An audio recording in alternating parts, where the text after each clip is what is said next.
Sir आज आप सिवान आए हैं और सिवान में जिला कमेटी गठन हुई, क्या कहेंगे? देखिए, सबसे पहले मैं आपके चैनल का धन्यवाद करता हूं कि आपने हमें अपना ये थोड़ा समय दिया। देखिए, People's Party of India Democratic जो एकमात्र इस देश की संस्थागत लोकतांत्रिक पार्टी है।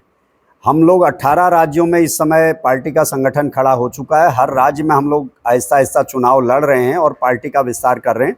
अभी कुछ ही समय बाद बिहार में चुनाव आने वाले हैं। उसी क्रम में हम लोग यहाँ हर जिले में पार्टी की जो राष्ट्रीय कार्यकारिणी ने एक एक व्यक्ति को जिम्मेदारी लगाई हुई है।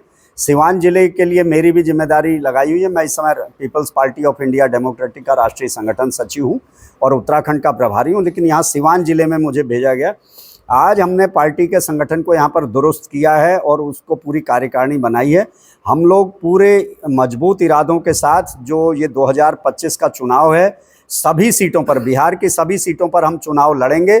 और निश्चित रूप से बिहार की धरती से आज, जैसा कि आप देखते हैं, आज बुद्ध जयंती है।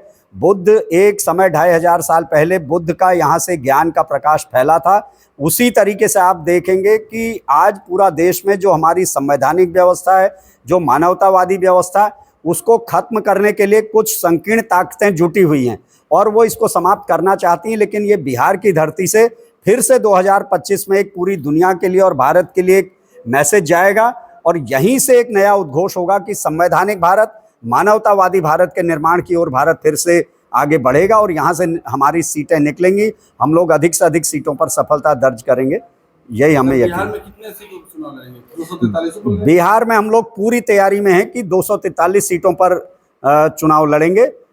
उसमें यदि अगर कुछ सीटें दो चार अगर कहीं किन्हीं कारणों से रह गई, नहीं तो हम लोग पूरी सीटों पर अपना मन बना रहे हैं। हमारी तैयारियां, हमारा संगठन पूरा काम कर रहा है।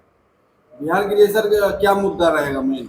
देखिए, इस समय बिहार का ही एक सवाल नहीं है, इस समय पूरे देश के लिए बड़ी मुश्किल से जो हजारों साल के बाद इस देश को एक संवैधानिक व्यवस्था मिली, एक आदर्श हमें संविधान मिला, आज इस देश का संविधान ही खतरे पर है। अगर आज हम इसे छोटे मुद्दों पर, संकीर्ण और क्षेत्रीय मुद्दों पर अगर आज ये चुनाव लड़ते हैं तो हम बहुत बड़ा नुकसान हम उठा सकते हैं।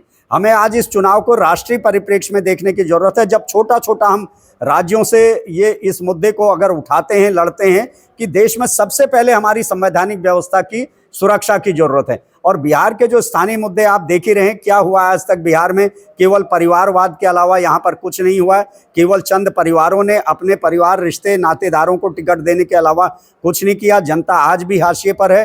अभी हम सुबह देख के आए, इतने बड़े जो बौद्ध हमारी धरोहरें हैं, उन बौद्ध धरोहरों में भी पाखंड और अंधविश्वास का अड्डा बन चुका है।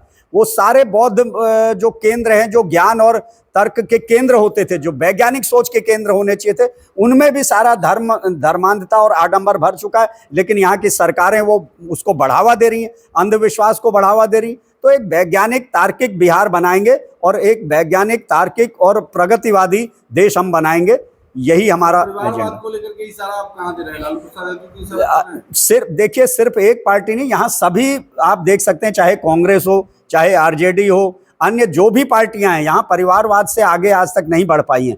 भारत का संविधान ने हमें लोकतंत्र दिया, लेकिन आज तक कोई भी पार्टी ऐसी नहीं। भारतीय जनता पार्टी को आप देखेंगे, वो संप्रदाय की पार्टी है, सिर्फ एक वर्ग की बात करती है, बाकी वर्गों को नेस्तनाबूद करने की बात करती है।